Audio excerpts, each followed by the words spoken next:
He was imprisoned in Flossenburg concentration camp and on the 9th of April 1945 was executed a few days before he was liberated by Allied troops. He was 39. From prison he wrote many letters encouraging the confessing church, who continued to pray. Many started to rely on God's promise of a 50th year jubilee, which is Leviticus 25. In Leviticus 25 it promises a freedom over all the land to everyone who lives in it. The confessing German Christians wanted freedom from the political punishment of having the country divided east from west by what became known as the Berlin Wall. Later in the late 1980s, many churches in both East and the West began all-night prayer vigils, often walking the streets carrying candles. And if you've been to any of the churches in East and West Germany, there's photographs of where they started these prayer vigils. Started to begin to pray. Holy Spirit, I really don't know where, we know lots of Germans that are involved in it. I don't know whether the communication was one of speaking to each other or it was the Holy Spirit calling separate people to do this. But they began this great prayer vigil. On the 9th of November 1989, 50 years to the day, the Berlin Wall came down. Their jubilee. God's timing, God's story. And so often we aren't informed of what God is doing behind the scenes. Esther's story is both an individual story and an everyone or corporate story. Esther, when she went to the king, prepared to sacrifice herself, knew that she needed the prayers and the lasting support of the Jews in Susa and of her own maids. Before going to her husband, king, she spent 3 days talking with another king, the King of Heaven.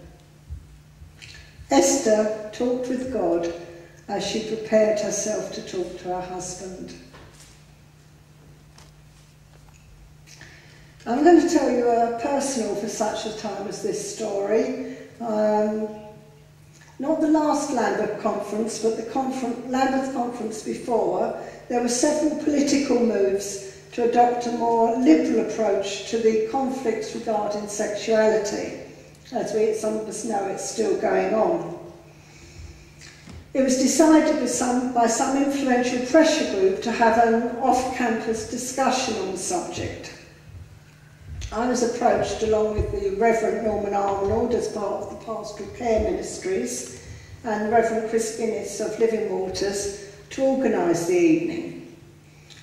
It was decided that the most effective way was for 4 people. I haven't got the same size ear as everyone else here.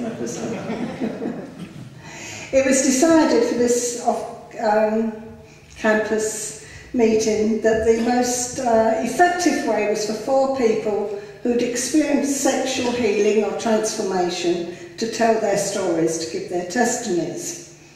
I had been involved with 3 of those 4 people, having prayed with them and been part of their journey. I can remember thinking, if God never involves me again in his kingdom work, I'm happy. This is an it moment. I intended to be part of the group here in Woodford praying, but then news came that there had to be a question and answer time. And it was decided I was the person who could best think on my feet.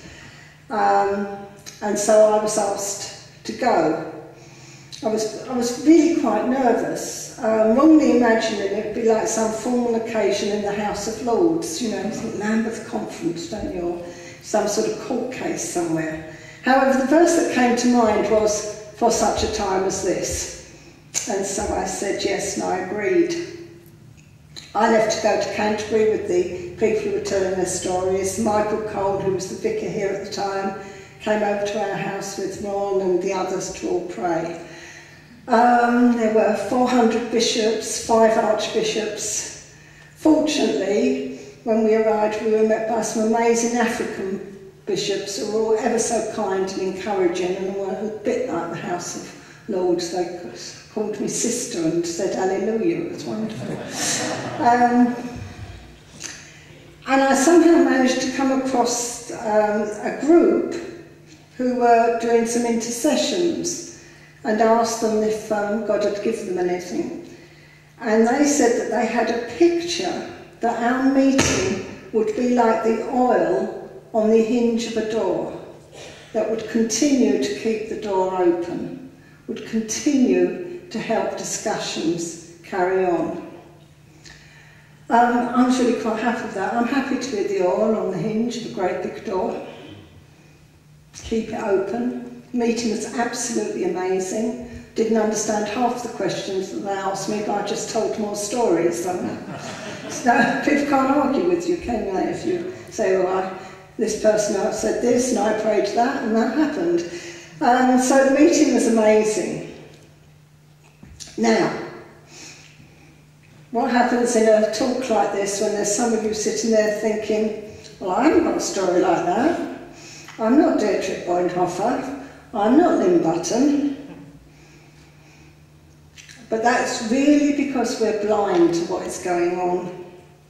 Now, most of us I know are quite familiar with the chaos theory, aren't we? You know, the idea that the flap of a butterfly in one part of the globe can, under the right conditions, be the decisive variable that brings about a hurricane in another part of the globe several months later. They tell me it's true. Wonderful. Our decisions and actions can also have long-term effects. We can all be like the butterfly. Or to use another picture, we're like ripples created by a rock thrown into a pond. Ripples endure long after the initial splash and interact with other ripples. Our actions, every one of us actions, influence history. Our prayers, our conversations influence history. So I thought, having got quite excited about my butterfly ripple things, I need to confirm this story.